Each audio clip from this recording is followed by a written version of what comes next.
Hello, everyone, and welcome to our webinar on how to unlock the hidden value in your innovation pathways.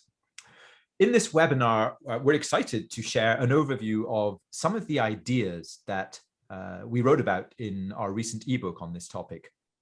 In fact, this webinar is the third in a series that Dave and I are producing on the topic of innovation performance. In our previous webinars, we introduced the idea of the innovation system, and we have used each webinar to conduct a deeper dive into one component of the innovation system. Indeed, many of you may have joined us earlier this year for our webinars on the topic of innovation performance and the system and innovation portfolio management. And in those webinars, we shared our point of view on the systems approach to building innovation capabilities, and how innovation portfolio management can be used as an executive tool to align strategy and resource allocation with your innovation priorities. Today, we'd like to shift our focus to another component of the innovation system, innovation pathways. In this webinar, we'll share how we think about pathways, how they fit in with the rest of the innovation system, and some of the tools that we use when we're asked by clients to help strengthen how they drive innovation projects through the pipeline. Now, for those of you who don't know Innosight, we are a growth strategy consulting firm that was founded about 20 years ago by our colleagues Mark Johnson and the late Harvard Business School professor Clayton Christensen. Our mission is to empower forward-thinking organizations to navigate disruptive change and own the future. My name is Alasdair Trotter, and I will be your MC for this discussion. I've been a part of the Innosight team since 2006, and I co-lead our financial services and innovation capabilities practice with the wonderful David Duncan, with whom I had the pleasure of writing these ebooks and who will be co-hosting the webinar with me today. Dave, do you want to take a moment to introduce yourself? Yep. Hello, everyone. Thanks for joining. I'm Dave Duncan. Happy to be here today and looking forward to spending the next hour with you. Excellent. So before we begin, let me cover a few housekeeping notes. This webinar is being recorded, and the link to the recorded webinar, to our slides, and indeed the ebook on which has the content on which this webinar is based, will be shared in a follow-up email with all of you.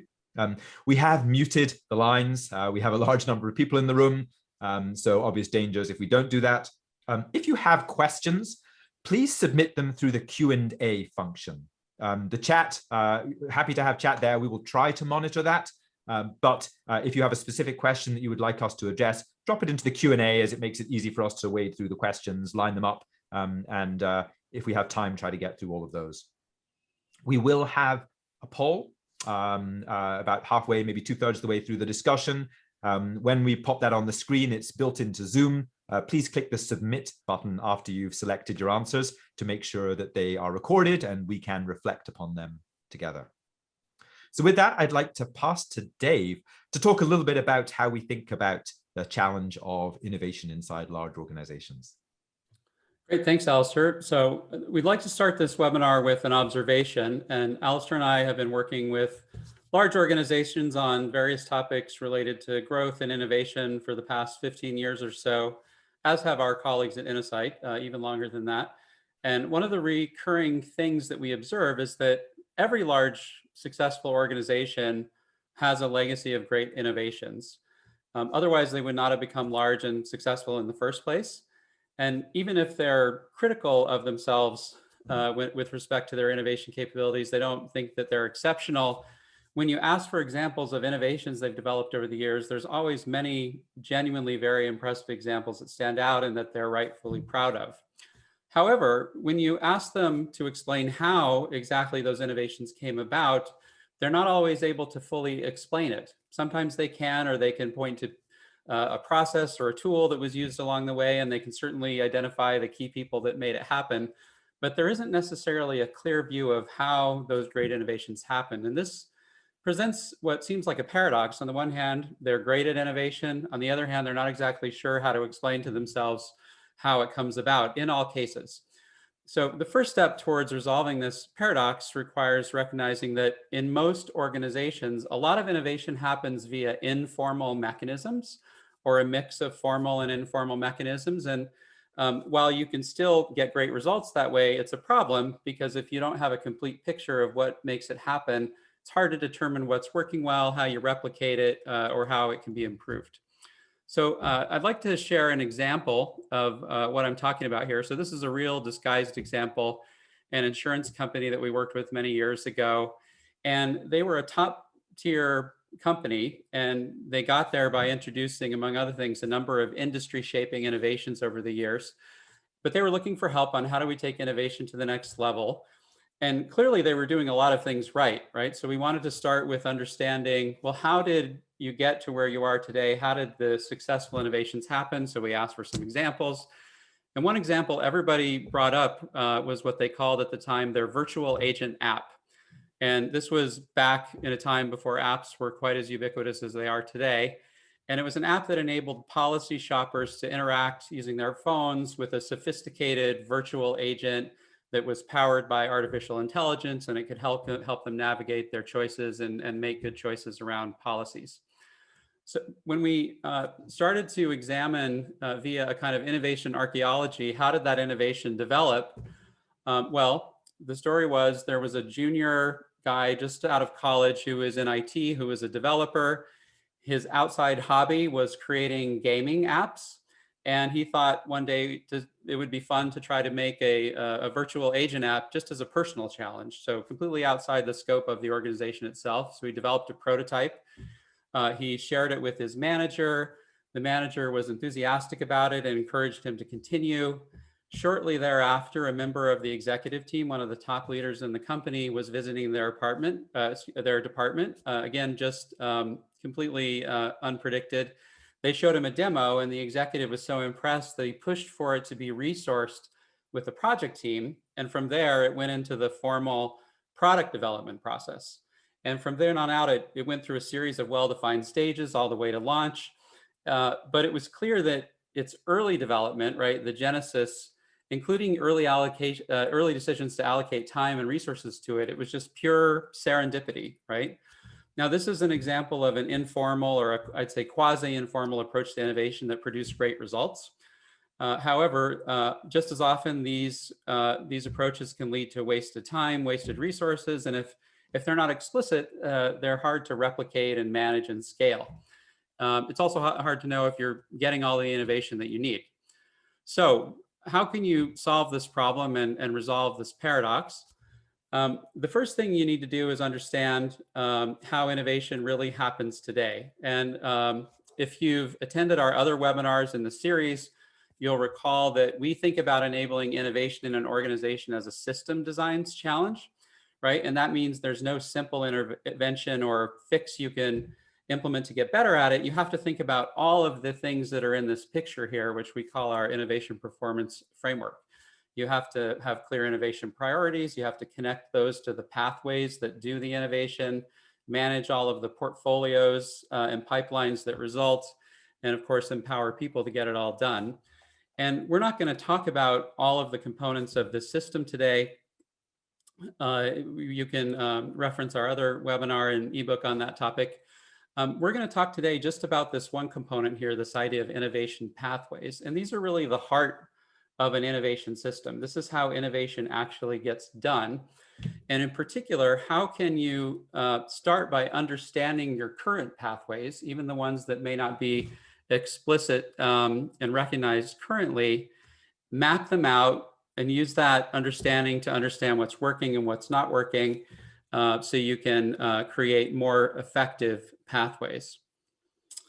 So before we talk about how you map pathways, I want to first introduce the idea of a pathway and what do we mean by that? So in one sentence, an innovation pathway is the set of steps that an innovation takes from initial idea to implementation. And you can think about it analogously with people, Like innovative ideas, just like people, they have their own life cycle. There are stages that are analogous to being born, and then infancy and adolescence and maturity, and even death, although in the case of innovation, sometimes they can achieve immortality. And while the evolutionary details of different innovations are going to vary widely, there are 4 universal stages that always have to occur. They must occur, right? And that's what we depict here. The first stage is that a problem worth solving has to be identified. So someone has to see a problem in the world that they think would benefit from a new solution. Step 2 is that a possible solution is developed, or a set of candidate solutions. Step 3, solutions are tested and refined and adapted. And step 4, they are scaled. And sometimes you might jump back and forth between these stages, but those are the 4 fundamental stages. And most formal innovation processes, of course, they're more complex than this, but at a high level, they can all be mapped onto these 4 stages, each of which involves activities that have to be carried out in that step. And each stage involves resource allocation decisions. The activities and resource allocation decisions include not just the things the innovation team is doing, but how they're supported by other functions like HR or compliance or security. And also the mechanisms that leaders have for interacting with their teams and allocating resources. And the important thing is that for an idea to go from initial idea to implementation, these 4 steps have to happen. And that's regardless of whether they're formally codified or explicit or not, right? Even if there's no written process that's completely serendipitous, these 4 stages have to happen. And that's the key to this idea of pathway mapping, right? Because you can use this, this idea of, you could think of this as a universal innovation pathway to map out how things are really happening today in your organization. So what I'd like to do is just make that more tangible with an example of a pathway map and what it might look like for the virtual agent app or the mobile agent app that I was describing earlier, right? So how did each of these 4 stages happen? What were the activities and resource allocations? Well, so in the first stage, right, it was the developer who identified the problem to solve, just came up with it one day. And the resource allocation was really just that person's decision to spend time on it, right? There was no funding required at that point, but there was time required. And so that was a resource allocation decision, not formalized, just someone's idea, and they decided to spend time on it. Developed a prototype as a personal challenge, and shared it with a manager, and that provided him with some seed funding to pursue a more robust solution. Around that time, there was this chance encounter with the senior executive who then made a resource allocation decision to fund it more fully. They put it into the process, they could test it, refine it, and ultimately scaled it. And so you can see how even though it didn't follow an end-to-end pathway that was formalized, you can still map it out using this, this innovation pathway framework. And it also helps you, so Alasdair is going to explain exactly how you do that and go through the steps, but I would think about this as firstly a tool for understanding reality as it exists today, right? You can take a bunch of your innovation projects and map out how they really happen. And then you can identify, well, what's working, what's not working, and how might we intervene to strengthen our pathways. So Alasdair, I'll turn it back over to you to start explaining all of that in a more systematic way. Thank you, Dave. So we found that pathway mapping is an incredibly helpful tool to understand, as Dave puts it, how innovation really gets done inside an organization. Now, the ebook that we'll share later has a more in-depth look at the approach, but we thought we'd outline the steps for you all here and discuss the type of insights that pathway mapping can yield and how they serve to guide efforts to make innovation more repeatable and systematic. There are 5 steps which we'll walk through now. First, we select a set of past innovation projects to review. These will form the basis for the analysis, so we're going to want a nice mix of projects that will yield the insights to help us figure out how innovation is happening. Once we have each of those projects, we'll map, as Dave just highlighted for the mobile app journey, the road, essentially the pathway that each of these projects took from inception until they reached the end. Then with each of our pathways mapped, we start looking across each of the pathways that we've mapped for patterns. What can we learn about why certain innovation projects were successful and why others might fail? In the 4th step, we revisit the innovation system model and start asking ourselves, where are the root causes for pathway failure? Where do they lie? And then finally, in step 5, we'll design the set of appropriate interventions and engage the relevant stakeholders to lobby for the necessary changes. So let's look at each of these steps in turn. Our first step is to figure out which projects to include in the analysis. This doesn't need to be an exhaustive exercise. In fact, our experience suggests that once you have 10 to 15 projects to explore, you're likely capturing the majority of the systemic issues that are inhibiting innovation, or indeed enabling it.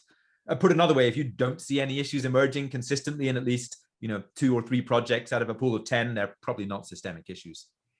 Now, as we're considering which projects to include, we like to include a diverse mix so as to increase the probability that we see the wide range of potential issues.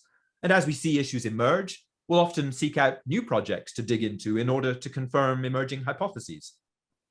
We've listed some of the more common project characteristics that we consider. Most importantly, you'll want to make sure to consider the types of projects which are a priority for your organization and where you'd like to see greater success in the future. Let me share an example. A large CPG firm approached us actually a few weeks ago with an interesting challenge. They had launched a number of innovative new products over the last year, each of which had been developed in a lab, had done well in consumer testing. But when they'd launched them into the market, they'd failed to achieve the growth targets that they had set. They had all sorts of hypotheses. Perhaps the testing was flawed. Perhaps there were issues with channel incentives.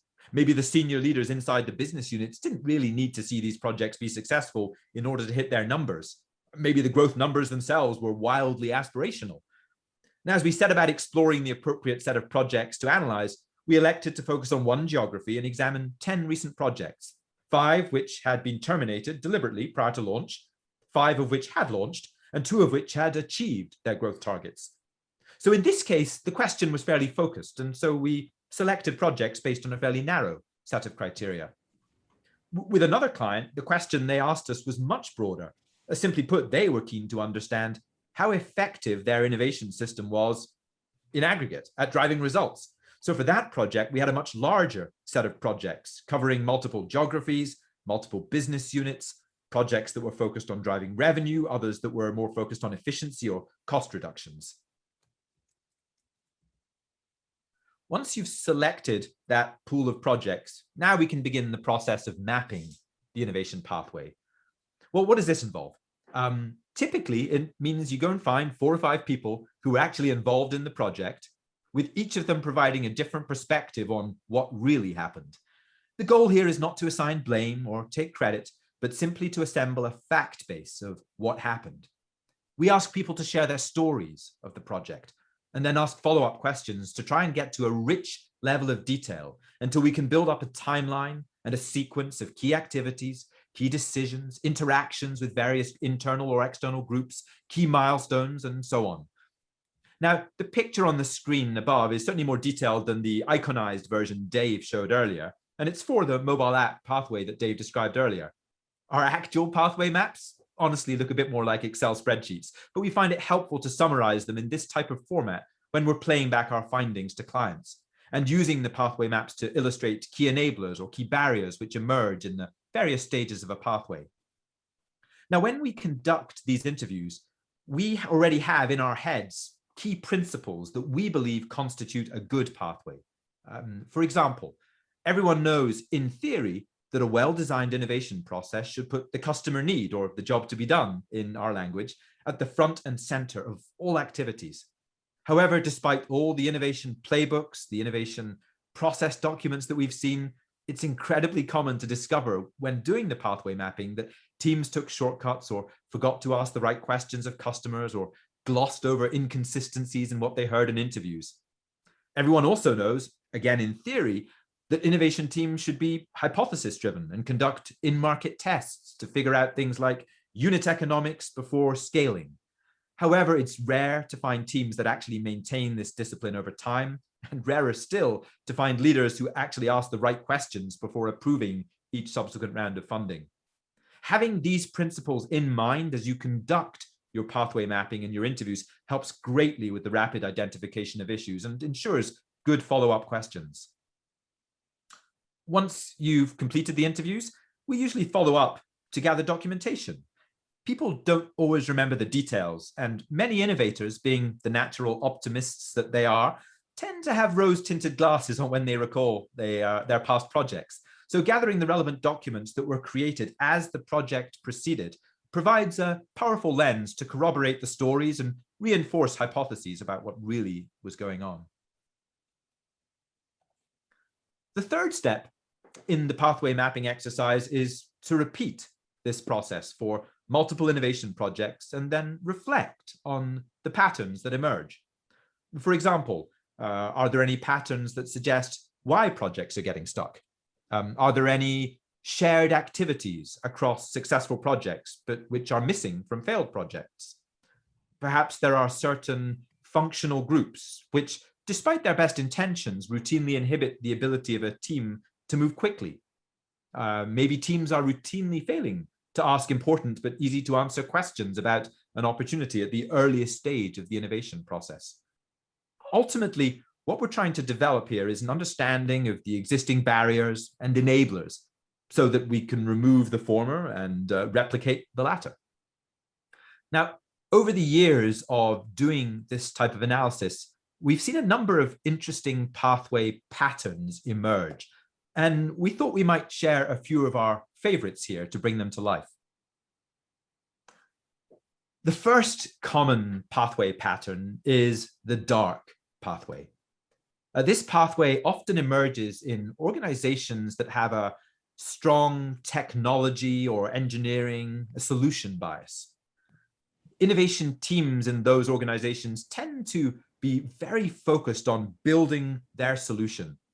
And as a result, they sometimes underinvest in understanding the customer job to be done. And as a result, they tend to push prematurely into solution development, which ramps up costs.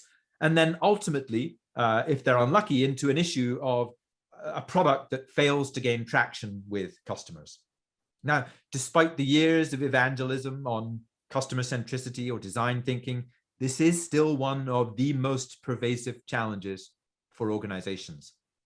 The difference between doing this reasonably well versus doing this really well is often the difference between wildly successful companies and those that just struggle to launch new innovations. And so the importance of shining a light on your dark pathway cannot be overstated. That said, the dark pathway is actually one of the easier pathways to address because it can be addressed with well-defined processes, good training, by placing people with the right skills in critical roles, and by ensuring that leaders role model the appropriate behaviors, asking the right questions to underscore the importance of customer insights. So just looking at a couple of the symptoms, if you are seeing new products or services, struggling to gain traction with customers, think about those root causes. Is there perhaps a solution bias? Do you have a well-defined process that forces teams to ask certain questions about customer jobs early on? Can that be supplemented with things like training if that's something that is missing, whether it's onboarding or just putting the right people in the right roles so that others can learn through apprenticeship and osmosis? A second pathway that might be worth sharing is the Tollbooth Highway. And perhaps you can already guess what this might be referring to. This is a pathway that Dave and I actually see a lot because we often work in financial services and other highly regulated industries. This pathway is characterized by the inability of a team to make quick progress as they are hindered by well-intentioned corporate functions. Again, I'll share an example. Dave and I, earlier this year, were working with a 70-year-old regional bank to support the launch of a new online venture. And the leader of the team lamented to us during the first few weeks of the project that the number of people sitting on the various committees that were overseeing his launch outnumbered the actual employees of his new venture 4 to 1. With all the internal meetings with the various risk, governance, security, legal functions, not to speak of the voluminous email correspondence required to keep each group updated on this new venture, the pages of checklists that were required to talk to a customer. It was a wonder the team got anything done.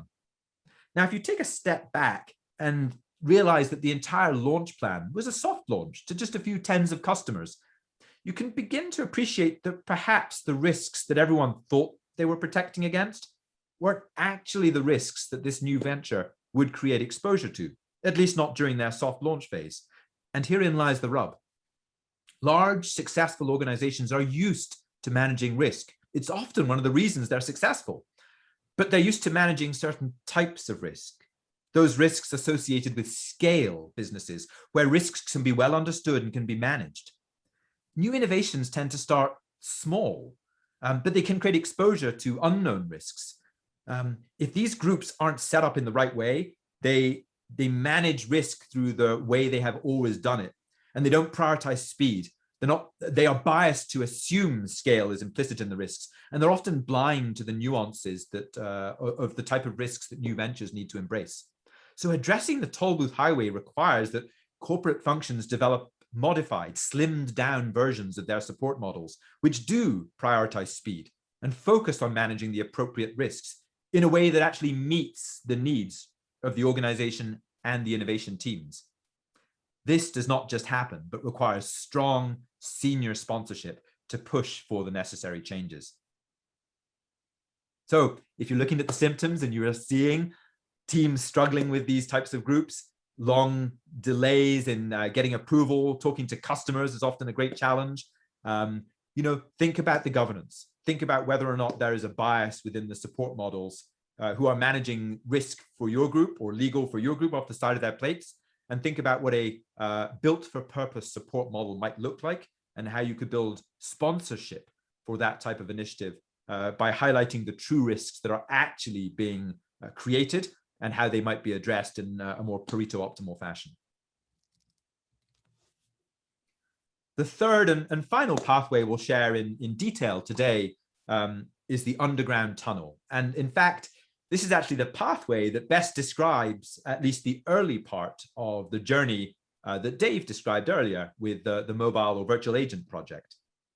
Now, the underground tunnel is most commonly found in organizations where there is either a strong culture of autonomy or a culture in which there is a fear of failure, and that being part of a failed project, whether as a sponsor or as an innovator, might have a negative impact on one's career. For logical reasons, then, innovation teams on these projects tend to go underground to limit the visibility of their project to prying eyes. If things don't work out, well, no one ever need know. And if things do work out, then the project can emerge from the underground tunnel and everyone can celebrate the success of the innovation champions. When we look at this pathway, however, through the systems lens, we see innovators who are finding ways to succeed in spite of the existing innovation system. Senior leaders have limited visibility into what's going on. P&L dollars are being moved around to ensure that there are always slush funds available to support underground projects hidden away in people's budgets. And perhaps most importantly, there are no good ways to allow great ideas to benefit from the collective wisdom or to contribute to the collective wisdom and allow organizational learning. Many organizations turn a blind eye to the underground tunnel, rationalizing that their autonomous leaders are empowered to make their own decisions about which projects to pursue. They may even see the underground tunnel as a symbol of how innovative they are. While there are elements of truth to this, our perspective is that those leaders would greatly benefit from more visibility of their projects, more alignment around where their organization should prioritize investments, and greater transparency and collaboration. So if you're seeing symptoms of you're not sure what projects are being worked on, you don't have any visibility into the progress, as a senior leader, this is the progress that these projects are making. Nobody seems to know what's going on, what's happening. This might be a symptom of the underground tunnel. And there's a number of ways to potentially address that, typically targeting the expectations of senior leadership, perhaps of finance, of the type of reporting that should be in place to ensure that there is appropriate visibility. Again, there's a potential risk of overshooting here. You certainly don't want to come in with draconian governance. And we certainly have seen horror stories of organizations that took an approach of driving a ton of visibility into their innovation, a ton of reporting, and it only served to actually migrate from the underground tunnel back into the Tollbooth Highway, or worse, into the paper trail, which is another innovation pathway that we sometimes see. I've shared three in some level of detail. There are others. For example, we have the silent pathway. This is the journey along which teams fail to learn and iterate as they progress. So the silence is deafening, as it were, leads to failure. We also see the road to nowhere, where teams might pursue projects for months and then have them cancelled at what appears to the team to be the last moment, right before launch, which is when senior leaders dig in and suddenly realize what the team is actually proposing, what they're working on. I had a client a couple of years ago where this happened right before launch, and the CEO discovered what was going on, and only at that point it really appreciated the potential cannibalization and channel conflicts that would be created by this opportunity the team had pursued for the better part of 3 quarters. And so you can imagine the dismay of the team when the project was shut down, and this would have easily been prevented if they didn't have a pathway that was enabling the road to nowhere. The paper trail, a close cousin to the Tollbooth Highway, along which teams spend most of their lives inside Microsoft PowerPoint and not outside the building, as our friend Steve Blank would say. And then finally, the border crossing, a very specific pathway challenge, which occurs when balls get dropped as projects transition either from an R&D or an incubator into a business unit. And you tend to find numerous challenges that manifest during those types of transitions. And so we've given a name to that pathway as well. At this point, you've now seen a little bit about pathways, how we think about mapping. Hopefully this has brought to life some of the types of dysfunctional pathways that sometimes occur in organizations. And as we've discussed earlier, each of these pathways is indicative of a potential systemic issue. And what we want to get into shortly is the nature of how you identify those issues which are systemic and how you might intervene. But before we go there, we'd love to run a quick poll, which is, of these 7 pathway patterns, which have you experienced in your organization? So I'm going to launch the poll now. Hopefully you will see that on your screen. We're just curious, maybe you've seen none of these, maybe you've seen 1 or 2, maybe in fact you've seen a number of these all in the organization where you currently work. I'd love just to see what the folks who are on the webinar experience in their organization. I'm curious to see which of these ends up being the largest, as this is the first time we've conducted this poll. And then I'll ask Dave to reflect upon the results in just a moment. It looks like about 30% of you have voted. Rapidly approaching 40%, 45. I will just let this hang out there for another 15 seconds or so, and then we will wrap the polling.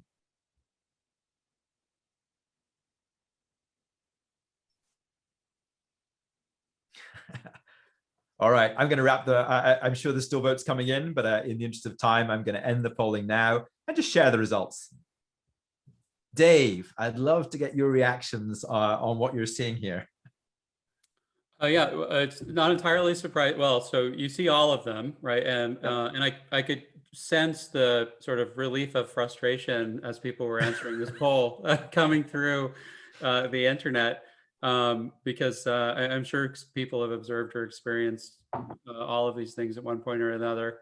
And they all happen for perfectly logical reasons, right? It's not that people are doing anything wrong. They're usually system level issues.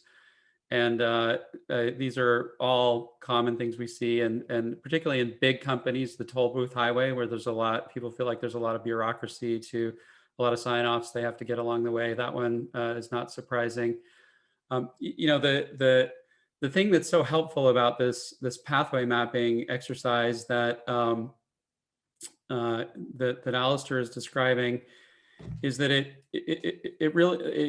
shows you the innovation that your organization is trying to do in spite of itself, right? Like it's it's almost like there are.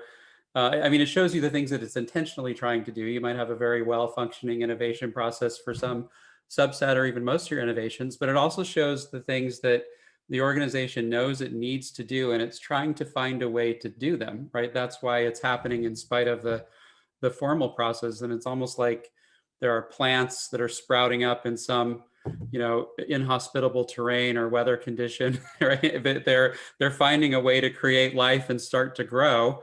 And when you do this mapping, you're kind of shining a light on what's really happening. And it also it highlights what's really working well, right? There's probably a lot of things, even in these dysfunctional pathways that Alasdair is describing, there are some steps that are probably working well that you want to build on if you want to strengthen your capabilities rather than starting from scratch. So I can't recommend it strongly enough. Thank you, Dave. That's super. I appreciate the sort of, I'm not sure it was a terraforming analogy in there around how to think about cultivating our garden of innovation. Moving forward, Dave, do you want to talk a little bit about how we interpret after we've completed analysis like this? How do we take a step back and think about, okay, what do we do now?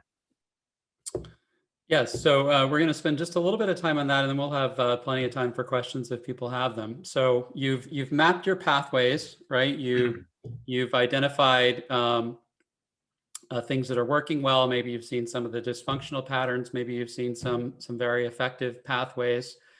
Then you want to diagnose them at a deeper level, right, in order to figure out what an intervention should be. And some of those issues will be pathway specific, right? And what we mean by that is that within a given pathway that's optimized in principle for a specific purpose, there might be challenges with the pathway, right? So you might have at one of those stages an incomplete set of activities. You might have activities that are not operating according to best practices. So for example, maybe you don't have enough customer centricity built into the front end of your innovation process, or even as you develop an innovation and adapt it and test it, there isn't a close enough connection to the customer, the voice of the customer along the way. As in the case of the silent pathway, that would be a pathway specific issue. Or maybe there just isn't a clear process or at least set of guidelines or shared standard for innovators to follow. And that's what you see in the case of the dark pathway. And the way that you intervene there is, you can fix those pathway specific issues, often, using the resources of the team itself that's involved in the activity. It's not a broader system issue. It's really just that the pathway itself needs to be taken to the next level.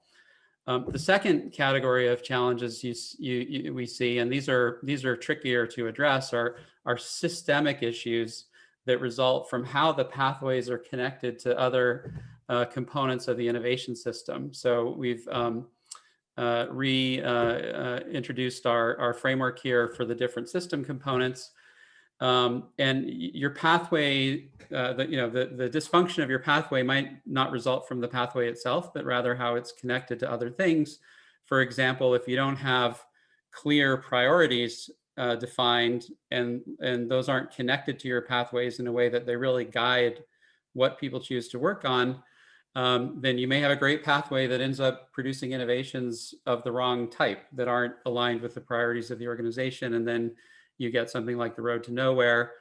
If you don't have a good portfolio management mechanism to allocate resources to the most important strategic projects and to update, refresh, kill things in your portfolio, fund new things over time, then you might have a project that just goes on and on and on. As in the case of the zombie pathway, it's something that just keeps on existing, even though it might not be strategic for the organization anymore. So there are also systemic issues that you need to identify, and usually those require leadership intervention along with the team, of course. But because you're talking about interventions that have a broader impact in the organization. And so what are some of those interventions? This is the last page we'll share with you, and then we'll go to Q&A. These are some ideas for things you can do. Obviously, there are a lot of other things you can do, and you can use the innovation performance framework as a way to kind of systematically go through and identify potential interventions. You might have a challenge with your priorities and how those are guiding what happens in your pathway. Things you can do are just get really clear about what what types of innovation are strategic for you given what your goals are, and do we have a pathway, one or more pathways that enables each of those types of innovation? And then are we pointing our pathways in strategic directions is another type of question intervention you can have. You can look at your pathways themselves, right? There's tons of great knowledge about what a high performing innovation process looks like. And we don't claim to have a monopoly on those, but the pathway framework gives you a good way to organize the tools that you want to pull in, whether it's from lean startup methodology or jobs to be done methodology or design thinking methodology. There's a lot that's known about how to create a best-in-class pathway. Anything else you would call out on this page, Alasdair, as a potential intervention? You didn't touch on portfolios and people, so maybe I just touch briefly on those two. The portfolio piece is not necessarily appropriate for all innovations. I'd say for those organizations a little further up the maturity curve in terms of their innovation capability, this often becomes a really important intervention. A lot of times leaders talk to us about, look, I think I have a bunch of innovation going on, but I'm not sure if I'm doing enough. I'm not sure if I'm doing the right types. And I'm not sure if I'm really investing in efficiently. Do I have the greatest investments against the biggest potential opportunities? And sometimes there's another challenge alongside those. They just don't have visibility into sort of what's going on, and they're struggling with issues of capital allocation across different business units or even within a business unit. If that's the case, putting in some form of innovation portfolio management can be incredibly powerful at raising that visibility and giving confidence to leaders that they are placing the right set of bets and that they have a system that allows them to react. And then we would be remiss not to talk about interventions on people. Very often a starting point for organizational transformation starts with a culture of innovation. And there, I'd say there's a number of places you can start. Step one would be defining what is the culture you want. Can you actually articulate what you mean by a culture of innovation and what you expect the specific set of behaviors that you would like to see? Once you have clarity on that, you can start to think about, well, how do we now assess whether or not those are the behaviors we see today, and what are the types of interventions that we might consider in order to start nudging behavior change over time towards our desired behavior. But the caveat I might offer to wrap here, Dave, is it's easy to get into here's the set of things you might do. The broader point we've been trying to make in this series is that any one of these types of initiatives in isolation is unlikely to be successful. The trick is to think holistically and to recognize that if you try a culture initiative but you don't tackle your priorities, you don't put in place the tools to support your pathways, you're actually likely to make your organization more cynical about innovation. And very often great intentions can lead to adverse consequences without a systems lens. So look, thank you everybody for joining us. This brings us to the end of the set piece, right? The slides we've prepared. It's been our pleasure to share some of the perspectives on the topic of innovation pathways. And despite the fact that we've had nearly a full hour, we feel like we once again barely scratched the surface of the topic. If you have found this helpful, stay tuned for the email that will follow with some additional materials on this topic. And a reminder that this discussion was just one of a series of ebooks and webinars on the broader innovation performance system. So if this has been interesting, and if this happens to be the first of that series that you've encountered, I encourage you to come and visit the website. You will find plenty of other ebooks, articles, webinars, diagnostics, graphics, and things that might be helpful to you as innovation leaders in your organizations. We would genuinely love to hear from you, whether it's in the chat right now via Q&A. Feel free to contact Dave and myself. We're always happy to chat, bring this webinar to your organization, to customize it, and to talk about what this means for you and your context. So at this point, what we'd love to do, we have a solid 12 minutes left before we let you all go. And I think we have some questions coming in. I have noticed a few people raising hands throughout. We're not going to go and open up mics at this time, but if you do have a question, please drop it into the QA function here. I see we already have a number of questions that would be interesting to tackle. So perhaps, Dave, I pass to you to look through them and see which ones we'll address.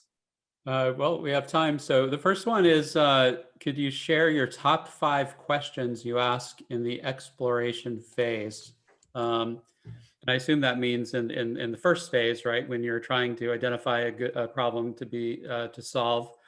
I'll throw out 3, and Alasdair, you can cap it with more. I mean, the first question is obviously who's the customer you're focused on, right? And can you be very sharp about who that customer is, what circumstance they're in? Secondly, what are the jobs that you think they're trying to get done? We had another question about jobs to be done and the value of jobs to be done. Is that a useful methodology? That's a central concept that we use all the time and we're big believers in. So job being the problem the customer's trying to solve or the goal they're trying to achieve. Deeply understanding that job to be done is critical up front.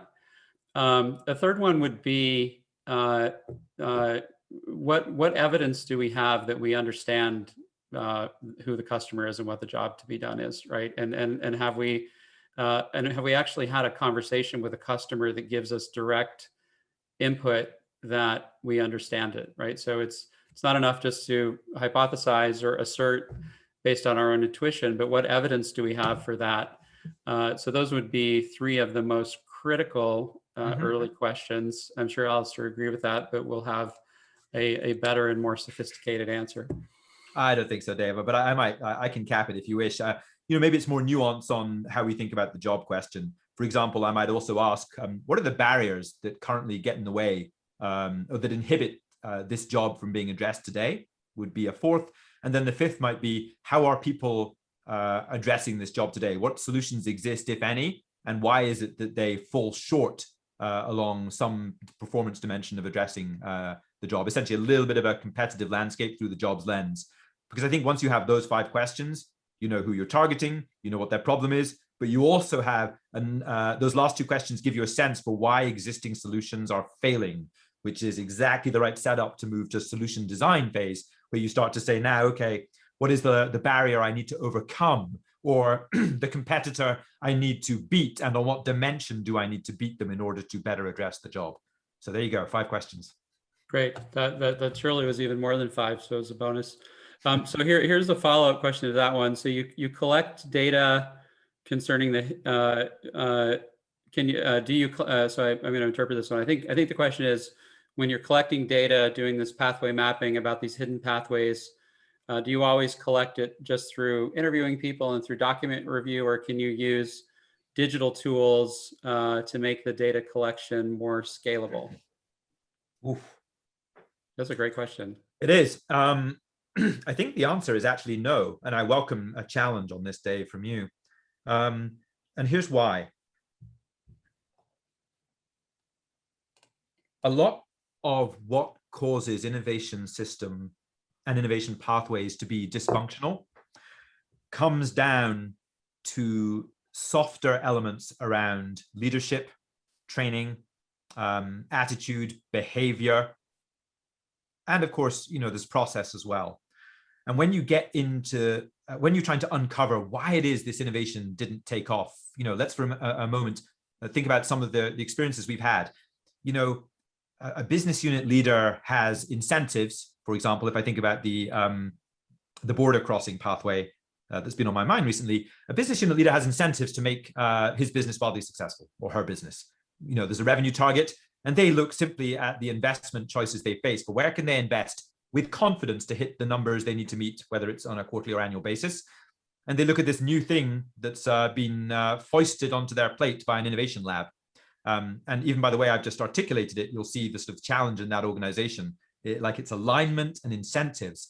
We have not yet found a good tool to allow us to gather data on those types of issues, because that often comes out of personal anecdotes and stories. Furthermore, it's not the type of data that lends itself to requiring a significant sample size to figure out the issue. I don't need 15 people out of 20 respondents to tell me that that's a concern. I can have one conversation with one executive who says, here's why I'm making this decision. Here's why it's completely illogical for me to have made a large bet on something that was speculative, because there's a good chance I'll miss my numbers, and then think about the consequences of that. So I think the type of data we're looking for is, the proverbial small data, not big data. And that is best found in these types of rich discussions where we can get into the nuances of behaviors, of incentives, of what really isn't working. Sometimes politics are intertwined with these discussions. What it is, issues of alignment. That isn't to say we don't conduct surveys. Sometimes there are issues around culture, where a culture survey will allow us to gather insights on how people feel about the company's innovativeness, whether they feel supported, whether they feel they have the tools. So that might be one targeted area where we will look to gather data. And indeed, we have done surveys to get at that. But it depends on the threshold of evidence. Sometimes a leader we're talking to doesn't need us to do a large survey. They just need us to say, look, we've had 5 stories and we're consistently hearing that everyone says this is a topic, an issue. So a little bit of it depends on what level of rigor we need to bring to prove that there's an issue that we should now prioritize to fix. Yeah, I was actually going to answer the opposite way, Go for it. but then Alasdair convinced me. I thought it was a great question because I wasn't sure how I would answer that question. I hadn't thought about that before. You never want to bet against technology, and so there might be some ways you could use technology to collect the data. But I think the key point Alasdair made is this idea of scalability isn't necessarily a goal for this type of exercise, right? Because you're not trying to get insight on 100 innovations, and there isn't more value of getting an insight on 500 innovations than 100 innovations. You're usually it's usually a smaller number than that, and usually the complexities and the human aspect of it are critical to understand. There might be a way to use digital tools, but I think we'd have to think about it some more. Dave, I've got a question for you. Yeah. How can you train executives to understand the need to have qualitative and not just quant KPIs for innovation success? So that's a great question. I think you can clarify the difference in the insights you get from qualitative and quantitative input, right? I mean, your quantitative input is always constrained by the questions you ask to get the data, right? And the questions you asked ideally will be informed by qualitative input. And I think one of the most useful things about this idea of jobs to be done is that when you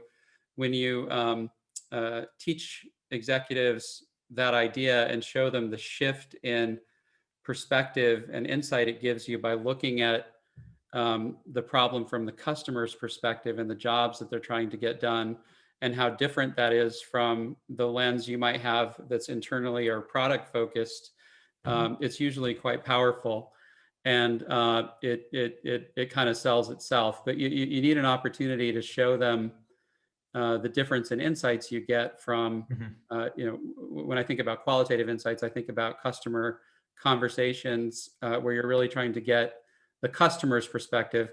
It's also helpful to bring customers in and have executives talk directly to customers. Often even better than training them is to force them through that experience. Yeah, our firm's founder once said that data is only available about the past. And I feel like that is the first thought that occurred to me when I saw this question from Christian. I think at the earliest stages of an innovation effort, that is when the qualitative data is actually most important, and it's the most easy to come by. As projects evolve and you now have in-market tests, early customers, early revenues, an early sense for unit economics, now it's natural to have quantitative KPIs, and it is appropriate to focus on those, because you wouldn't have that early revenue if you hadn't actually addressed some of the more qualitative concerns. So to answer the question, Christian, one way to frame this might be to ask a different question, which is, which KPIs would be most predictive of innovation failure?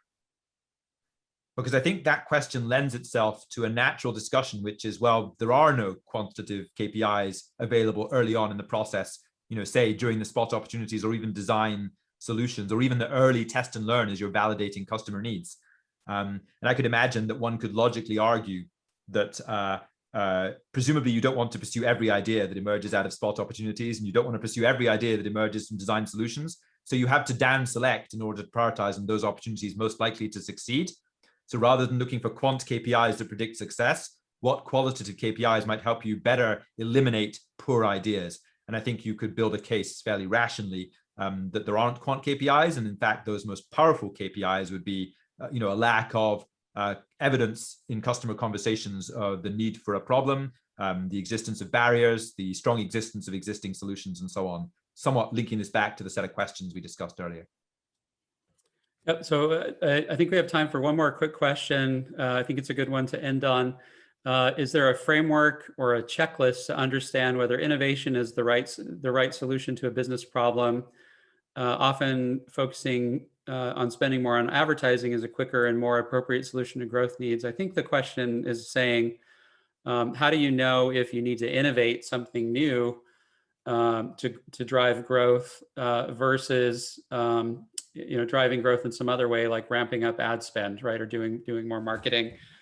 I think that's a great question because it gets at how innovation is always a means to an end, right? It's not an end in and of itself, right? You're always doing it for a reason, to solve some sort of business problem. And that ultimately gets back to the question of what are your priorities for innovation? Why are you doing it? And how are you defining what performance means? Presumably you've answered those questions before you've launched a big innovation initiative, but it's really part of your strategy development process to determine how much growth we need, how much can we get from pulling levers within our existing business, including marketing, and then how much growth do we need to get from new innovative products. And that's a strategy question. And you may decide in some cases that more marketing is the better solution and a more efficient one. Anything to add there, Alasdair, and then I'll give you the last word. No, I think you answered eloquently. So with that, we are at time. We'd love to give everyone a minute back in time for your next meeting today. Thank you again, sincerely from Dave and myself. We've enjoyed spending the time. Thank you for the great questions and hope to talk to you all soon. Bye-bye.